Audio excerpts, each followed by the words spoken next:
And I'm sure that now that the hype cycle of it is kind of going down, we could potentially explore a lot of solutions that we didn't know could be solved using Web3 or blockchain for that matter. So that's kind of what I'm going to try and do over here. So we'll start off with, and I don't want, like, I know that this can be such a dry and boring topic.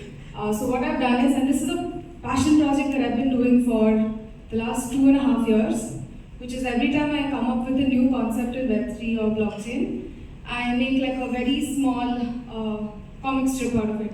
Now, of course, AI has progressed to that level where it can give me a Studio Ghibli style, proper, comic strip. When I started with stick diagrams, and so you'll see some of these are literally from that era. So you'll see all of those also over here.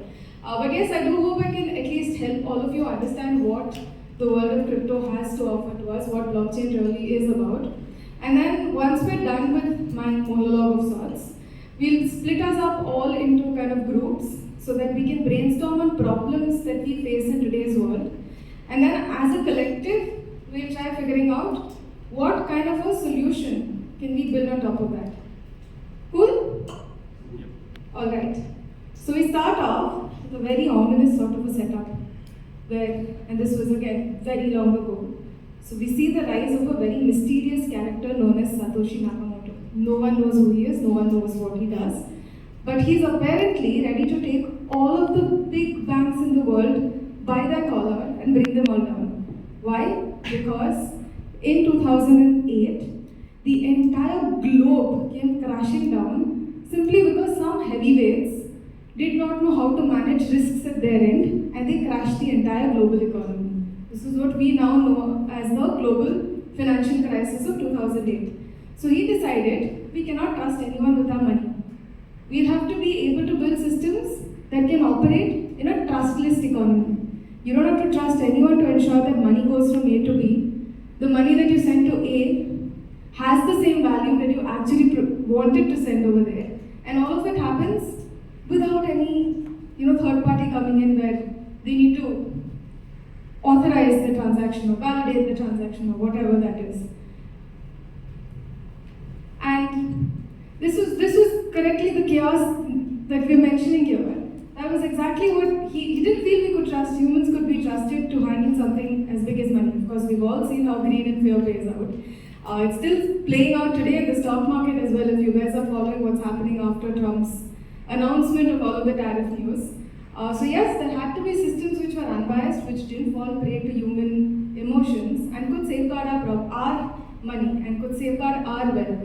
Of course, there were lots of other theories around why Nakamoto started doing what he did, which was a lot about him not trusting governments to do right by their citizens. But we'll get to all of that. So yes, on October 2008 was when the first version of or what is now known as the Bitcoin, the Bible for all sorts of Bitcoin related, anything Bitcoin related was a white paper that he had authored known as the peer-to-peer electronic transfer system, cash system. And he put this up in a public, there was this public community forum. I don't know how many of you probably have any of you used something like Yahoo Answers? We're giving away our age here, but yeah.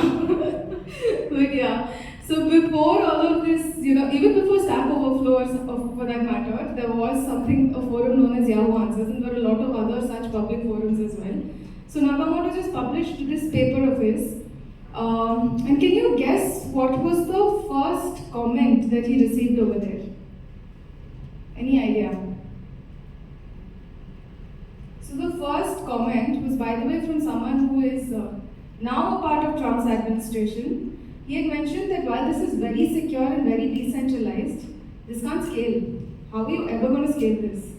So we come to some of all of those as well as to what are some of the scaling solutions available and all of that. But yes, I think what really gripped the entire world of finance at that point in time was, are we going to lose our control? Similar to what, in Nitya's previous session, a lot of us had that question, right? As a developer, will AI replace us? So when Bitcoin was launched, because it is so truly decentralized, you don't have any one particular party who has any hold on anyone else's money. Your money, even if you have 10 rupees versus even if you have a lakh of rupees, the node that you operate has equal amounts of power in the entire network. So that concept was that concept of equity was, I think, truly novel over there. And that's not something that bankers would traditionally. I come from the fintech space, and I know how traditional finance people think. So this giving up of power is something very scary for all of them. But I think what all of them felt is, because they spent decades in building that trust with the end consumers, they felt they could not be replaced. Cut to today, but anyways, let's keep that for later. So what Nakamoto felt is that two things, right? One, you can't trust anyone else with your money. Three, the government itself is not doing much to make sure that our money stays in our pockets for long. What am I talking about? Time value of money. If you had 100 rupees 3 years ago versus today, and I know the Indian government says that our inflation is sub 6%, but are they really counting the right kind of baskets over there? Exactly. So that's again another problem, right? Like, cost of living is going up so much, your assets are not appreciating at that value. What are we earning for if we're going to get poorer every year? Again, so the entire thing that he built in, what he wanted to do was to make sure that it beats inflation. So he's coded it in a way that makes sure that it is deflationary in nature. We'll come to all of that in a bit. And yes, about 3-4 months later was when the first block, or the Genesis block for Bitcoin, was mined.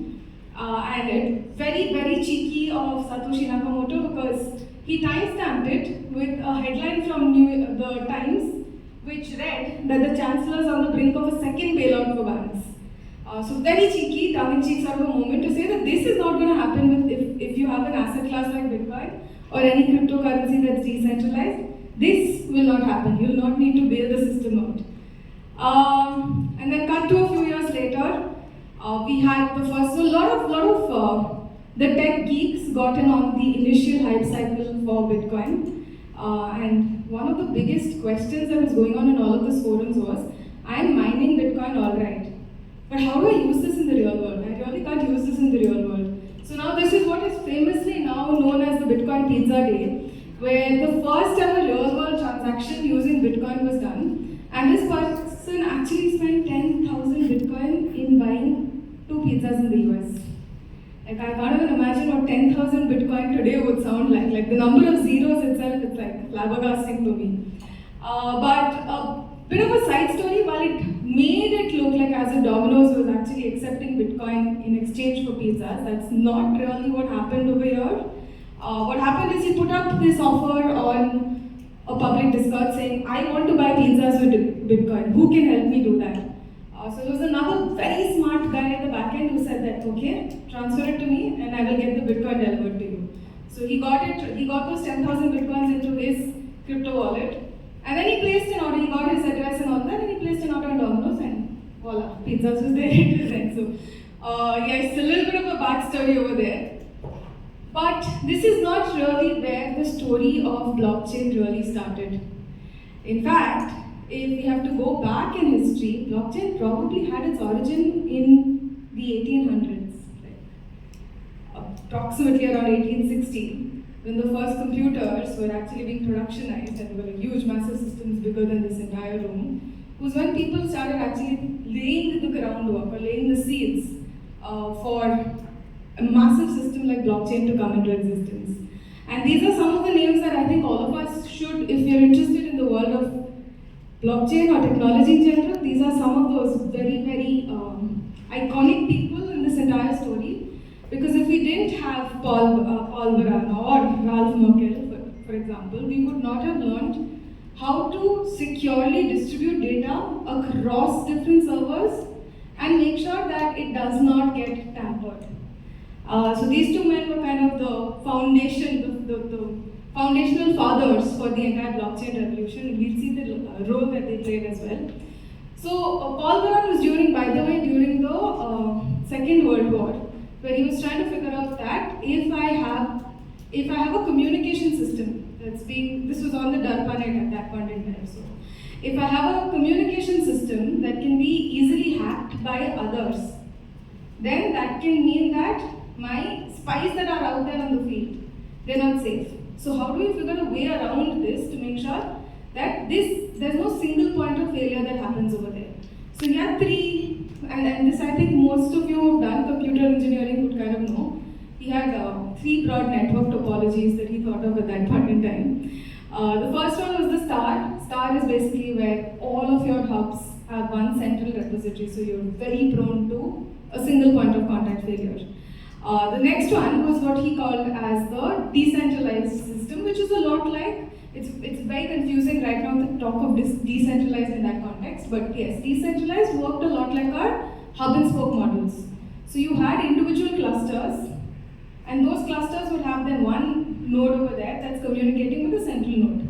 And all of these nodes then communicated with each other through that one, the node that they had delegated the power to over there. So in that sense, each of the nodes operated decentrally, and they could collectively kind of cross talk and exchange information. And then the last one was the distributed or the mesh topology, which means that irrespective of where in that entire graph chain you are in, you will always be able to figure out different paths to reach your final destination. So even if, say, the other side ends up bringing down 2-3 of your servers, the message that you had to get across to your agents on the field will find alternative routes to reach to them. So that was what Paul Baran had worked on. His work would have actually been incomplete without that of Ralph Merkle, because Ralph Merkle, for him, the problem that he tried solving was, and I think a lot of us are now very, very familiar with that, is packets on a network. Like, how many of you have actually used BitTorrent? Again, I think we're giving away our ages now. But again, BitTorrent does the same thing, right? If you have the same set of information present in many different computers across the globe, and when you're streaming to download it, you get packets from each of those different pieces. But how do you make sure that the end package that you get at your system, how do you ensure that it's complete? How do you ensure that it's not been tampered with? So that is exactly what Ralph Merkle worked on. So what he had done is, each of these individual packets, they would be paired together, and this pair would then have a very unique digital signature. And you keep doing this for every pair till you arrive at one single master. There's only like one master that's left. And you compare this digital signature, this is literally like a fingerprint over there for that entire data package that's there. So you compare this with the original source to see, does it match what I have? If it matches, well and good, you figured out that this has not been tampered and you have the complete thing along with you. So that was again another foundational piece over there. Now these two gentlemen, Stuart and Scott Stornetta, I'm not going to try pronouncing all of the names, they're very complicated. They solved another piece of puzzle which was with digital documents. Now, and this is something that we don't even think of today, right? What are the PDF that, actually no, we do think of it. Take for example, and this is something that even I've seen in my career as well, a lot of the times during salary negotiation times, we found that candidates do tend to fudge their salary slips. Have any of you faced that, seen that in your experience? Yeah, I see a few nods over here. And it is unethical or moral or whatever, we'll leave that aside. Is there a technical way to figure this out today? That's exactly what these two gentlemen kind of figured out. So they would have for every, whenever you're creating your digital signatures, digital documents, every addition that you make has its own unique timestamp. And the timestamp, like how we saw in the case of Bitcoin, right? He had like a times headline over there, but yes, it has a very unique network protocol timestamp over there. And along with that, it also has how do I put it? Like a YouTube thumbnail of the whatever was there above the document so far. So that way, every addition that you keep making, even if you go back in time and try changing it, the timestamps are never going to match, because you can't manipulate the network time over there. So this way, make sure that every data that's added is authentic, cannot be, like you cannot go back and change it. So it becomes immutable, it's set in stone over there. Again, very, very vital to blockchain, Bitcoin, and the entire world of crypto over there. Finally, this is something I think a lot of people still don't know. Bitcoin was not really the first decentralized currency out there. There was this gentleman, David Schwam, I'm not pronouncing his name right obviously, but he came up with something known as DigiCash, which was, well, almost about 8 years before Bitcoin came. In 2001, he came up with this. Very similar in concept to Bitcoin, but it's just that it didn't have such decentralized nodes and so much of complexities over there. The reason why DigiCash really died out was, again, it goes back to the Bitcoin pizza day. If that hadn't happened, I think even Bitcoin would have fizzled out by now. Because while there were people who were willing to experiment with it, it was very secure, it was completely autonomous. They didn't really have a very strong public utility for this. They couldn't get that adoption over there, which I think is also going back to the Startup Club's initiative, very vital when we start thinking of our products as well. It's okay to be married to the idea, but you've always got to think about the commercialization aspects of it. Without that, you might as well be running a social service experiment. So yeah, just something to keep in mind over there. Okay.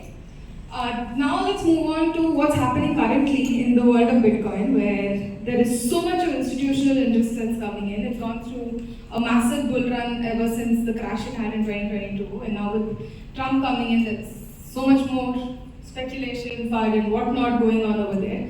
So let's actually try understanding why is Wall Street getting into it now, and should we be paying attention to it, and why is the Indian government also so, crypto averse over there?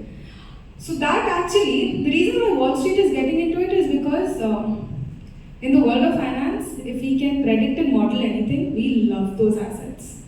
Like we will just want to get hordes and hordes more of it. And Bitcoin, because of the way that it's been coded in, is inherently very much predictable.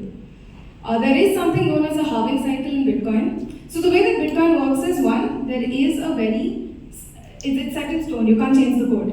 So you can only have 21 million Bitcoins ever out in circulation out there. And the way that you can create a Bitcoin is for every transaction that gets added to the blockchain, you have to run a lot of these complicated, whatever we saw in the last few slides, you have to run a lot of those complicated algorithms to timestamp, prove that the timestamp is authentic, and prove that whatever messages are there before it is an actual part of the entire chain.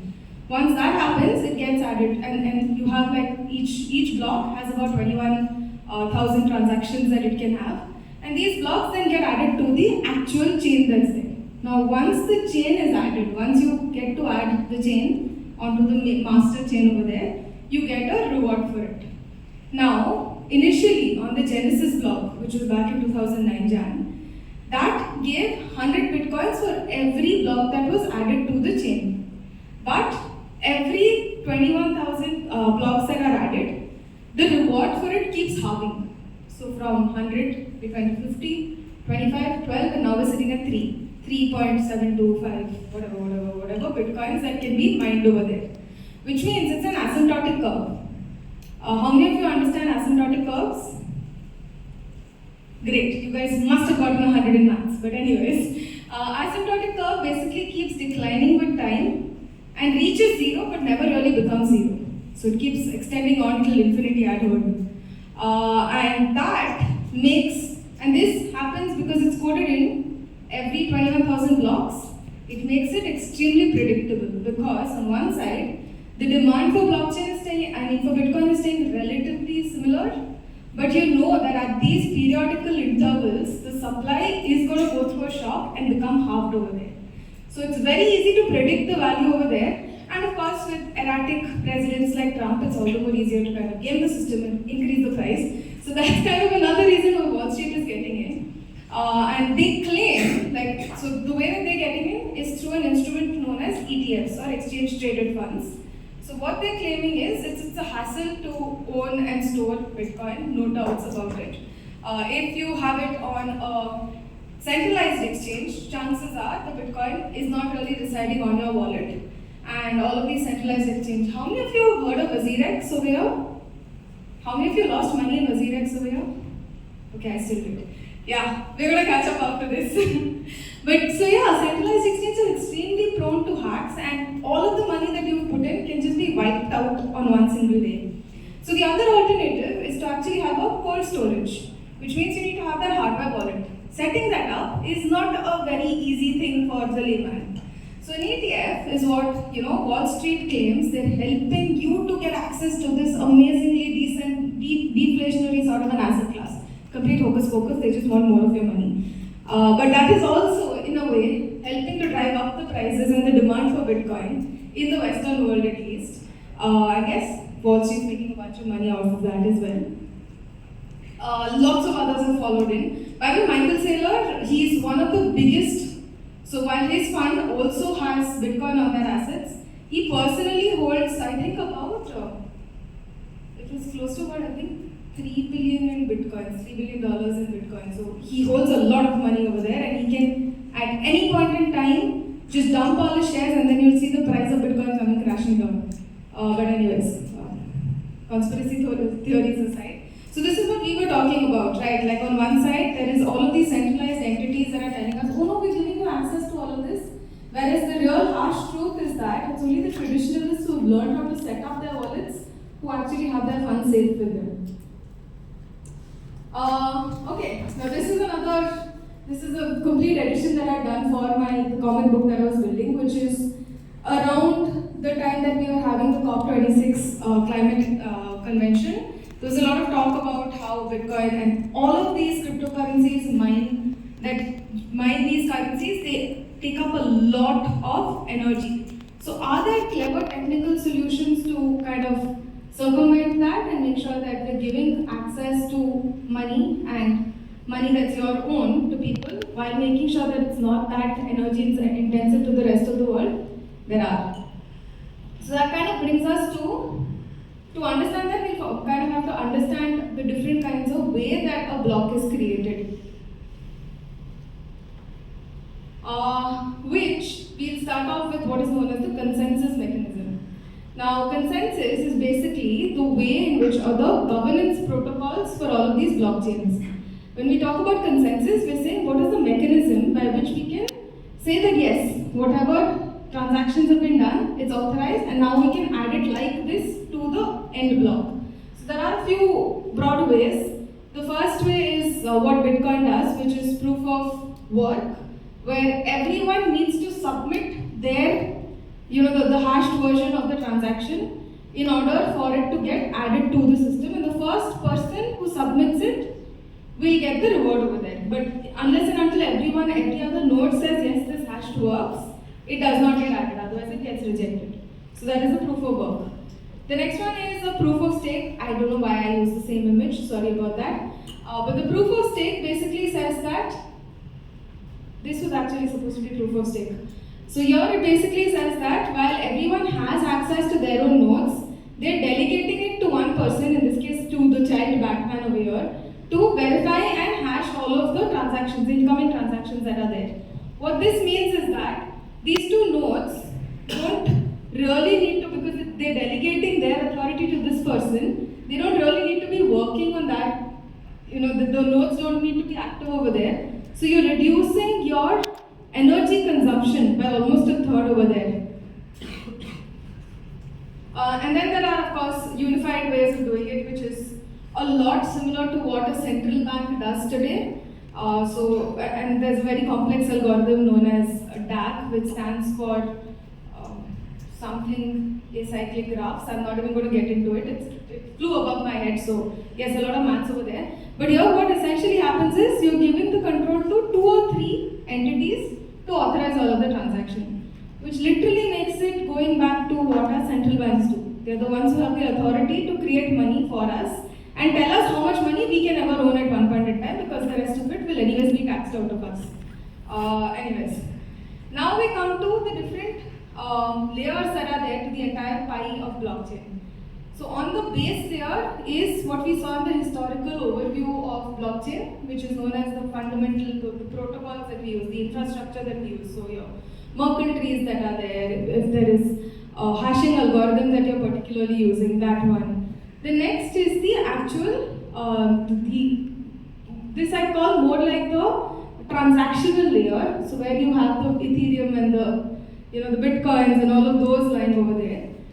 Then you have, because these can be terribly slow in processing. Like if you're only adding 21,000 transactions every 10 minutes, they're very ineffective versus, Visa that's processing 30,000 transactions every second. So you have something known as scaling solutions, which essentially says that, okay, we'll add to the blockchain at predefined intervals. So we take care of the rest of the transactions in that case. So this essentially helps it to multiply that 21,000 transactions in every 10 minutes by, I think, a quadruple. So it goes to the power of 4 over there.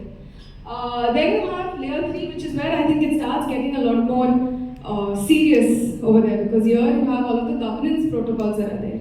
Like, how do we make sure that there aren't bad actors in the system? If there are bad actors in the system, how do we remove them or penalize them from the system? And finally, the last layer is where all the fun action happens, which I don't know how many of you have heard of this, but the Indian Railways for the Kumbh Mela did something very interesting over there. Can any of you tell me what that was? Yes, exactly. So the Indian Railways, they actually had an NFT for everyone who went and attended the Kumbh Mela and booked tickets on their platform. So they used a decentralized protocol over there to help give everyone those NFTs into their accounts. I don't know how many of us are going to use it, but yes, we do have an NFT from the Indian Railways over there. I'm going to take a quick pause over here, because now is when I would actually want us to kind of split into groups, given what we've understood so far about the technology that's there. So essentially, what does it do? It gives us power back into our hands, it gives us ownership of what we own, and it gives us the governance rules also to ensure how we protect ourselves. So now that we've been told about what these three things are, what I would want us to do is to don't think solutions now. I mean, solutions in a way even ChatGPT can kind of give us, and you should probably after the session you should also try doing that. It will give you some hilarious solutions. But at this point, what I want all of you to do is to kind of just break into groups and discuss about the problems that we face. Let's coalesce on some of the problems, and then we'll spend like about 5 minutes talking through those problems and why they're a problem before we finally have like an exercise on figuring out a solution to those problems. Cool? And it can be anything, no? Don't just restrict it to the world of finances. Like if you ask ChatGPT today, they'll say the biggest problem is that there are poor farmers in Africa who don't have access to any money. That is not really a problem. Their bigger problem is that they have droughts happening and they need raids over there. They don't need money. But anyways, so think of problems that we face on a daily basis. Like, I don't know, for example, for me, commute would be a big problem, where I have to travel to work every day, but I know that there's going to always be a traffic jam on that side of the road. So we won't think solutions, we'll just put problems down. The other problem is what I was talking about, right? Where people fudge their salary certificates in order to negotiate better. So just coalesce, think about problems, and I think what I would suggest is that every 2 rows can form like a group over there, and then we'll, how much time do we have? We'll probably take 15 minutes for this. Yeah, we'll take 15 minutes and then we'll all come back with our problem statements. Cool? So every 2 rows, maybe you guys can